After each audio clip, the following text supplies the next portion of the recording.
অষ্টমীতে সারাদিন কি করলাম আজকে সেটাই তোমাদের সাথে শেয়ার করব। প্রথমেই সকালে উঠে আমি অঞ্জলি নিয়ে নিয়েছিলাম, তারপর একটা শাড়ি পরে গিয়েছিলাম আমার বান্ধবীদের সাথে দেখা করতে।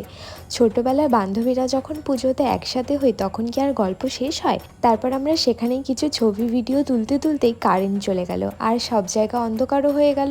তার মধ্যে নেমেছিল বৃষ্টি, তাই আমরা প্যান্ডেলের ভেতরে অন্ধকারেই কিছু ছবি ভিডিও তুলছিলাম। এরপর আমি চলে গেলাম বাড়িতে। আর আমাদের পাড়ায় সেদিন ক্লাবের পুজোর খাওয়া দাওয়া ছিল। খিচুড়ি প্রসাদ খেয়ে বিকেলের জন্য রেডি হয়ে নিলাম। বিকেলে রেডি হয়ে আমরা প্রথমে গিয়েছিলাম ওর একটা বন্ধুর বাড়িতে, তারপর সেখান থেকে সবাই একসাথে বেরোলাম ঠাকুর দেখতে। আমরা সেদিন ঠিক করেছিলাম আমাদের এলাকায় যত পুজো হয় সেইগুলোই আমরা দেখব। আমরা যেখানে থাকি সেখানে কাছাকাছি বেশ অনেক কটাই পুজো হয়, আর প্রত্যেকটাই খুব সুন্দর, খুব ইউনিক।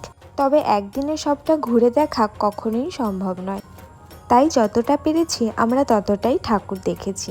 তবে কিছু কিছু প্যান্ডেলের ভেতরে এতটাই লাল নীল আলো ছিল যার মধ্যে ছবি তোলা একেবারেই সম্ভব হচ্ছিল না। তবুও কিছু তো করার নেই, ছবি না তুললে কি হবে, তাই তার মধ্যেই কিছু ছবি ভিডিও তুলেছিলাম। আর এই প্যান্ডেলটা আমার সব থেকে ভালো লেগেছে। এরপর লাইটিংস দেখতে দেখতে আবার চলে এলাম একটা প্যান্ডেলে যেখানে মেলাও হচ্ছিল। সেখান থেকে আমরা প্রথমে খেয়েছিলাম ঝালমুড়ি।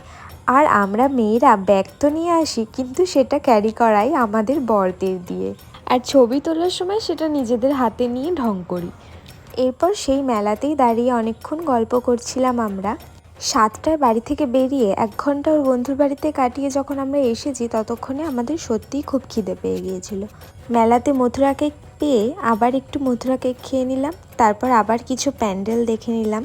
তবে এবার আর ছোটোখাটো খাবারে কিছু হবে না, প্রপার একটা ডিনার চাই।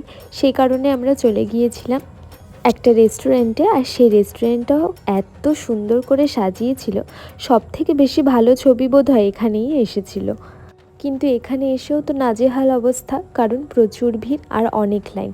আমাদের এখানে প্রায় 1 ঘন্টা ওয়েট করতে হয়েছিল খাবারের জন্য।